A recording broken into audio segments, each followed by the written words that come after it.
can be wiser as an educated advisor. Hello, everyone. I'm Steve Savant, syndicated financial columnist and money color commentator. On today's show, the qualification, part 2 in our series on the 5-step process of successful recruiting with Bob Lochard, Chief Marketing Officer of Gordon Marketing.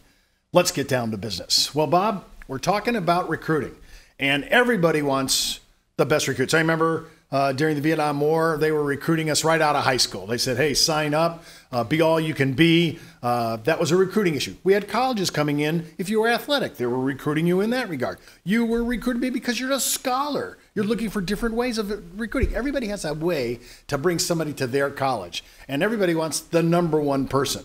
So I'm always wondering, when you're a recruiter, as a marketer, you are a very natural recruiter. So I want you to kind of walk us through these basic ideas of sorting out the mess. Who are they? What can they offer? Are they for real? Do I have to spend a lot of money and time to figure that out? And which market am I in? So let's talk about your first one, your critical part of your process. How do you determine this? Yeah, well, I would go back to, so keep in mind you've loaded your name in your list, you've got your database, you know your target market, and you start making your dials. Who answers the phone? We have no idea who's going to answer the phone, who's on the other end, so I call it sorting out the mess, because if I were to have 100 people answer the phone today, I don't want them all. They don't all want me. How do I determine who do I talk to? When do I cut it off? How do I keep moving? So we want to try to limit, again, that target market. So very quickly into that conversation up front. What market are you in? How do you get involved in the market? How do you do business? Because what I'm looking for is common denominators. It's do the things that we do well, can I use those things to help you do better? If I can, we'll probably do business together. But if you tell me up front, if nothing sounds familiar, then how are we going to help one another? And if we don't have that up front, then it's probably going to lack. And so I want to try to limit myself on who do I talk to right up front.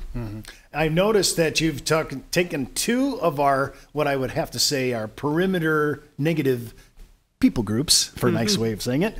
Professional students. We have people in our business that are academic. They're scholars, but that's all they are. They're professional students. They don't know how to sell. They never will. Right.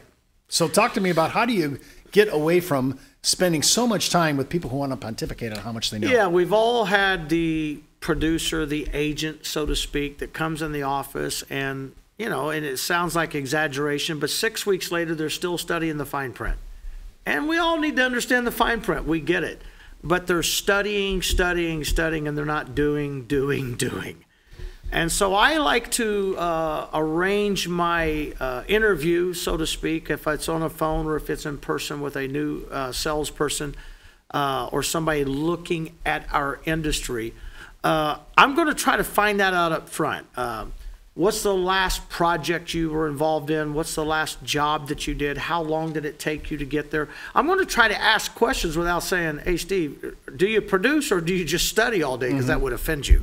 So I'm going to structure my conversation around trying to get down to how fast do you go to work is really what we're talking about. How fast do you engage your client base? In your experience, is the learning curve steep for them so you can figure this out, or no, it's pretty even, you pretty much can predict it? It's predictable, regardless of the market. Some markets are more difficult than others. Financial side, I mean, if you're into the investment side, takes a little bit more time to learn, but it's predictable both ways. And why? Because we have a lot of data. We've been doing this a long time. We know, within a realm of reason, the average turnaround time for a good producer, and we know it's not months. And so there's some predictable traits and attributes you look into people to notice that. People come to organizations like yours because you are not only a product vendor, but you really are a marketeering organization. Because of that, you're going to find people that are always looking for a handout on leads. You call them lead junkies, which I love. Talk to me a little bit about that. I want leads, but I don't want to be a lead junkie. Sure. Right? We all want leads. Right. We get leads. Recruiting is leads. I take names of agents, I load them into a database, and I start calling. Maybe I just do a phone book, and we would do it that way. So we all want leads. But what I'm looking for is, are you looking to me, are you telling me that if I can't provide the lead, we won't do business together? or if I can't provide a particular lead that you believe is a lead, you're not going to stay with me. In other words, I like to tell people, you should never have to rely upon what I can do for you to be successful, because we're going to both fail. If you're looking for me to complement what you do, to be able to add to what you do, if my value proposition is that way, then we should do business. But if all you're doing is coming looking for me to hand feed you, because that may run out. That lead source may dry up, and what you're telling me is our relationship is all dependent upon me doing that one item, and that's not good enough for a relationship with me. That's a costly venture.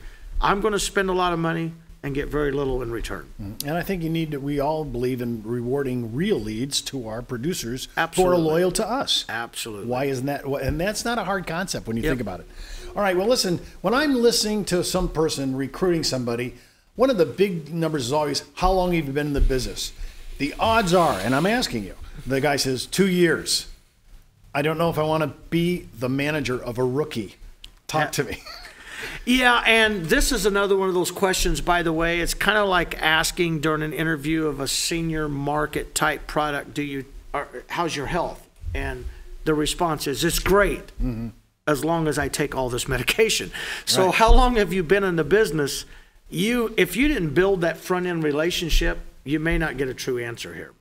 And I myself have learned through the years I don't have a measuring stick. I have found agents that have been in the business 6 months be just as successful as those that's been in the business 6 years. But I want to know, because I want a launching point. I want to know, what's your knowledge base? Where are we starting from? So it's not a determining factor if I do business or not. Some organizations build their entire business around new because they don't want to retrain the older. So it's really just a starting point for me to get started. Now, you always ask people what's their primary market and how do they market to that market. Right. And can you make a decision right then and there if it's not your market? And you won't be able to help them. Will you be able to tell them that? Will you be able to get to it right away? I can, and I should. Why waste your time? But more, why waste my company's time? If you're in a market that we have no interest in, we have no plans in, we're not going to use money to go into that market. But I know some relationships, goes back to those building relationships, that could benefit. Then I would rather refer you to somebody that can help you in the market than to mislead you and tell you that I can help you in that marketplace. When you're talking about the difference between recruiting an individual producer and you might discover, oh, this guy's on a team or an agency, that kind of changes the map into conversation. It does. If you're an individual producer, we're going to have to go down the line of what value adds in my proposition. What can I bring to the table that's going to help you be a better producer? If you're building a team, looking to build a team, building an agency, then that's a whole different conversation. More than likely, you as an individual business owner, you already have your niche. And maybe you're looking to me for some advice. Maybe you're not. Maybe you just need product. I don't know what your need is yet. But as that agency owner, if we're talking about recruiting, most likely you want to know, how can I do what you do, and how can you help me recruit more? So it's a different conversation. Okay, so if you get on the phone with an individual and you're asking this question, are you in an upline? That discovery process, most of the time they're individuals, but you're going to discover, oh no, I'm part of an agency. I have an upline that I report to. If I have a good guy on the phone, I have a good chance that there's a good guy up his line. Absolutely. And obviously that's who I'm looking for. Right. I'm looking for both, don't get me wrong. But I want to speak to the upline. The other reason for this is you'll get two typical answers. Do you have an upline? I'll find out how new you are in the industry, because you'll get a certain segment of, well, I don't know. And they probably honestly do not know. So that's going to take me down one track of conversation. If you do know you have an upline, you're speaking to me, first thing red flag comes up with me is, well, if you have an upline, why are you talking to me? Is there a relationship issue here? Is there something I need to know about? I want to know who the upline is. Maybe it's somebody that I have a great relationship with. Maybe it's somebody I don't have a great relationship with. I want to know. But also, if you decide to come on board with us, I need to know, are there some roadblocks? Are there release issues? Are there negotiations? Is there money? So it opens up a whole different area of conversation. I need to know this up front before I go into a conversation that may lead to, I can't help you. There's certain agencies within the industry that we won't release agents to one another. I need to know that up front, because if I don't, it's going to cost me a lot of valuable time and it's going to frustrate the agent. I would rather tell you up front, sorry, we can't do business together. We just don't qualify. We just don't qualify. Well, don't forget to watch our next segment on the presentation, part 3 in our series on the 5-step process for successful recruiting. And keep in mind, before moving forward with any of the ideas on our show, always check with your tax consultant, legal counsel, compliance officer, and maybe your upline. And don't forget to subscribe to my consumer show, Steve Savant's Money, the Name of the Game. Daily content you can post on your website, social media accounts, and database distribution. I'm Steve Savant. Thanks for watching.